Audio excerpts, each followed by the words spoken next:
जो लोग कन्वर्टेड हो चुके हैं, आदिवासी ईसाई बन चुके हैं, करना चाहिए, एसटी सूची से हटाना चाहिए। संतार कना आम धर्म जुदी सामने एटा कमी ताले खान दो आम दो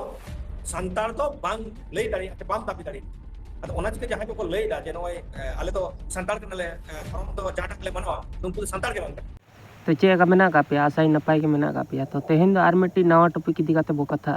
जहां रे दो पे नेल दाड़े कान गया जे बांगा सालखान मुर्मू लई होचोया जे बांगा जहां तिना गे आदिवासी से सांथाल को क्रिश्चियन रे को चला कना उनको दो जेमन आदिवासी टेग माने जहां दो रिजर्वेशन कना ओना आलो को नाम मासे उनको दो आदिवासी खन दो को डिलिस्टिंग को मा और नोआ रे पे नेल जे एसएनबी लाइव चैनल रे मिट्टी live interview एमला Santal दिसम TV Rini owner कनाय और उनी ओनारे मेन होचोय जे बांगा नुकू जहां तिना गे माने सांथाल कोना एटा क्रिश्चियन रे को चला कना उनको दो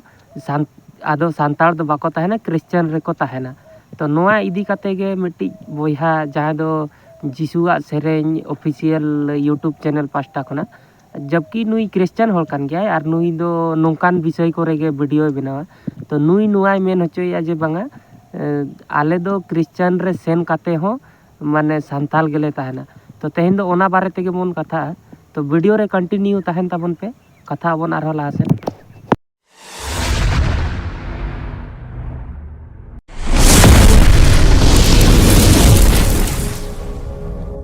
आलारन हड़ कना को नुकु की ईसाई धर्म को विरोध दा मेनखान अबु दो बाबुन विरोध दा और होलाम दर को कंट्रोवर्सी चला कना जे अबु सारना धर्म से सारी धर्म बन विरोध दा धर्म वर्सेस क्रिश्चियन धर्म तो सारना धर्म को मेन चेदास जे ईसाई हड़ दो सांताल दो बांग कना चेदा जे उनको सारना से सांताल धर्म खय एटा धर्म को चलाव कना कन्वर्ट कना को ओना खातिर ते नुकु दो बांग कना को सांताल दो और एसटी हो बको नामा चिकाते तो नुया मेन दो माने जहां तिना गे सारना मेना का नुकु दो क्रिश्चियन को विरोध तो एक्चुअली नोआ दो क्रिश्चियन दो विरोध बांग कना अच्छा आम की सांताल मिद दिन गानेम आजम का को जे बांगा जहां तिना गे इंडिया रे माने क्रिश्चियन मेना का उनको को विरोध का से एटा कंट्री रे क्रिश्चियन मेना का उनको को विरोध का तो बाको विरोध का से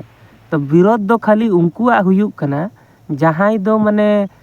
सांताल बगी कातेन जहां दो सांताल कल्चर जहां मनाव ते आबो ताहे कान ताबोना जहां दो आमेम बगी काना जहां बगी कातेन क्रिश्चियन रे चला कानते क्रिश्चियन रे नाते जतोना ए पाराब पुनैयो कना उनी गे माने सांताल रे दो आलो को लेखाय मा से क्रिश्चियन रे चलावन खाने क्रिश्चियन रे गे लेखा मा सांताल ना टेग आलो हताव मा ओने ओना लई हुई कना नोआ वीडियो रे दो और नुई मेन होचया जे बांगा पूरे क्रिश्चियन के को विरोध को क्रिश्चियन दो बाको विरोध को आम मांग भागी ठीक नोआ उयहर लेम से उनिया कथा आजम लेम भागी ठीक जे बांग क्रिश्चियन दो बाको विरोध को क्रिश्चियन में आरो मेना का को गया से आपे लेकान क्रिश्चियन को विरोध को जहां दो सांताल रे ताहे काते एटागा रे को चलाव कना आर को नितो सांताल के को लयु कना ओने उनकान क्रिश्चियन जे टेग आलो पे हताव दो होया कहीं जहां इसे आम इसे लेन खान तो एटा ऑल तम हम संतार कना आम धर्म जुदी सामने एटा कमी ताले खान दो आम दो संतार तो बांग लई दाड़ी ते बाम दाबी दाड़ी अद ओना चिके जहां को लई दा जे नय आले तो संताल कनाले धर्म तो जाटा ले मनवा तुमको संताल के बांग का को मेन चेदा उनको सानारन को दो तो तिहिन अबु ईसाई हड़ दो अबु दो सांताल गिबुन बांग कना बोले इन दी मेना सांताल कान गयाबुन एकेन धर्म गी बुदली कना मेनखान जाति दो इनगे मेना रोड लांदा सनामा इने कोगे मेना तो सालकान मुर्मुरन उनको द तिजु कना को उनकुरन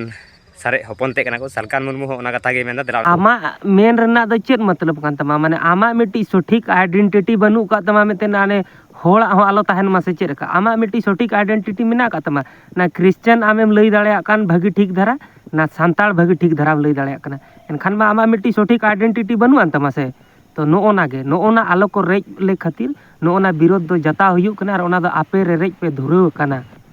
और जहां लेकाम लई होचोया जे बांगा इन दो माने क्रिश्चियन धर्म गिसिं मनाया इन दो निजेते ते दो सांताल गिं मनेया माने नोआ हिसाब ते दो इन मिट्टी कथाई मेतामा आम जहां लेकाम लई होचोया जे बांगा इन दो धर्म गिसे क्रिश्चियन इन मनावा निजेते ते दो सांताल गिं मनेया माने नोआ हिसाब ते दो आम नोंकाम लई होचोया जहां ना आम आयो बाबा किन जन्मो का मिया उनकिन दो हुई दाड़ेया लुगड़ी लापोते किन नाचार गया तो आर बार होड़ दो हां लुगड़ी लापोते अड़ी आट किन बेसकिन अड़ी चिकण किन आदो ना उनकिनेम आयो बाबा किना लुगड़ी लापोते जहाँ की नाचारा जहाँ की हरा का मिया जहाँ की जन्मो का मिया उनकिन दो हाँ खाली nyutum मात्र आयो बाबाम दो किना nyutum दो नुकिन गम nyutume किना जे बांगा नुकिन रिन गिद्रे कने इन दो आर माने मानाव दो नुकिन दो आयो बाबा लेका दो बाम मानाव किना तो नोंका कना से तो से लई दम लईउ कना सांताल आर सांताला दो बाम मानाव या तो ओने ओना हुयुक कना जिनिसटा दो ताहले दो ओका लकाम कमी कना आम ते मिद धौ उयहर में माने नोंका कना आम दो आम बाबा दो बाम बाबा या पड़ोसी रिनेम बाबा को आम बाबा जहाँ मनाया उन्हीं दो बाम बाबा या एटा होड़म बाबा को ओने उनका आकनाम से आम दो वो लोग कन्वर्टेड हो चुके हैं, आदिवासी ईसाई बन चुके हैं, वो दोहरा लाभ भी लेते हैं, तो उनको डिलिस्टिंग करना चाहिए, एसटी सूची से हटाना चाहिए। सालकान मुर्मू रोड पे आंजम केदा नोडे चे मेनदा नोई मा ईसाई होरन विरोधी कान गया और ईसाई धर्म मा कजाके से ईसाई होड़ मा कजाके रंगाव को बेबे बुझाव दाड़े कान गया नोई मेनदा जे एसटी को नुकु दो उडुक को जुड़ा और एसटी की नुकु दो तो नुकु मी आलारन होड़ कना को नुकु की ईसाई धर्म को विरोध दा मेनखान अबु दो बाबुन विरोध दा और होला मदर को कंट्रोवर्सी चला कना जे अबु सारना धर्म से सारी धर्म बुन विरोध दा ओका लेका नुई सालकान मुर्मू पे नेल किदिया एसटी खय बोले उडुक इना रंगा कोई ईसाई कना उनको दो जेमन एसटी की बको नामा उनका मेनदा में बोया सालखान मुर्मू जहाँ कथा लई एक्चुअली ओना दो सारी गे लई आय जे बांगा उना रंगा ओना जिनिस दो बांग कना नोडे दो रगी जिनिस दो बांग कना हुई दाड़े आमे मोने आ जे बांगा नोआ दो रगी जिनिस कना एक्चुअली नोआ दो रगी जिनिस बांग कना आम दो उनी लई के जे बांगा आयो बाबा जन्म आयो बाबा ताम भेगार मानाव आयो बाबा ताम भेगार नो ओना जिनिसो कना से आम दो मानाव याम भेगार जिनिस एनखान दो ओना रेगे पूरा पूरी चला में से उनिया मेन दो ओना जे क्रिश्चियन होड़े रगिया को कना से क्रिश्चियन विरोधी कना ले ओंकान जिनिस दो बांग कना क्रिश्चियन होड़ चिदा रगिया को आको आको धर्म को पालन या रस्कर मेना का को पालन होचनो को तो आम दो माने मिटी दोगला नेता लेका टाइपो कनाम तो ना ढोंग धारा माने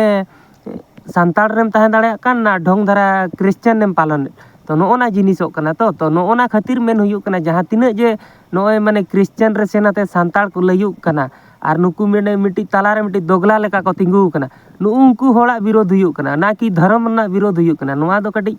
उयहर में आमते ते धर्म विरोध हुयुक कना से नुकु होड़ा विरोध हुयुक कना जहां दो माने नोडे तालारे माने को सांताल को लयुक कना क्रिश्चियन को लयुक कना तो नोना दो उयहर में जे चेत जिनिस विरोध हुयुक कना जे बांगा क्रिश्चियन धर्म ले लगी उनका जिनिस दो बांगा चेदाम रगी होड़ा धर्म आको रस्कर रे मेना का को खुशी रे शांति रे मेना का को तो आको धर्म आको को पालन या नोआ रे दो जहां गे जहां धर्म में पालन दाड़े ओना रे दो कोई एतराज बांग ताहे दरकार तो आपे जे नोना मिटी दोगलामी पे कमी या ताला रे तो नोना खातिर गे नोआ दो विरोध हुयुक कना आर जहाना दो बांगा चलो ताहले नोआ वीडियो रे दो निंके गे चैनल रे कंटिन्यू ताहे लगान ते दो चैनल सब्सक्राइब तरा का पे ᱧᱟᱯᱟᱢ ᱟᱵᱚᱱ नेक्स्ट वीडियो रे।